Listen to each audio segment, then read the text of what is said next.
യുഎഇയിൽ ഇന്ത്യയുടെ സ്വാതന്ത്ര്യ ദിനം ആഘോഷിക്കുന്ന ഒരു പൗരൻ കയ്യിൽ ഇന്ത്യൻ പതാക മാത്രം പിടിച്ചു നിൽക്കുന്നതിനേക്കാൾ അഭിമാനവും ഭംഗിയുമുണ്ടാകും മറുകൈയിൽ യുഎഇയുടെ ഒരു പതാക കൂടി ഉണ്ടെങ്കിൽ.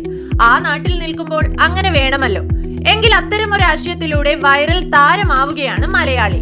ഇന്ത്യ യുഎഇ ഉഭയകക്ഷി ബന്ധം അതിശക്തമായിക്കൊണ്ടിരിക്കുന്ന ഈ കാലത്ത് ഇന്ത്യയുടെ 78ാമത് സ്വാതന്ത്ര്യ ദിനത്തിൽ ഇന്ത്യൻ പതാകയും യുഎഇ പതാകയും സംയോജിപ്പിച്ച് സ്വാതന്ത്ര്യ ദിനാശംസകൾ സ്വന്തം വാഹനത്തിൽ കുറിച്ച് മലയാളി സോഷ്യൽ മീഡിയകളിൽ വൈറൽ താരമാവുന്നു.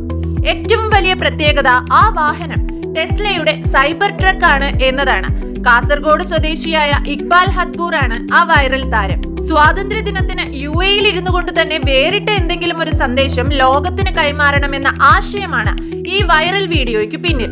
ദുബായിലെ ഡയബ്ലോ ഓട്ടോ ആക്സസറീസ് ആണ് ഇക്ബാലിനായി സൈബർ ട്രക്കിൽ ഇന്ത്യ യുഎഇ പതാകകളുടെ ഡിസൈൻ ചെയ്തിരിക്കുന്നത്.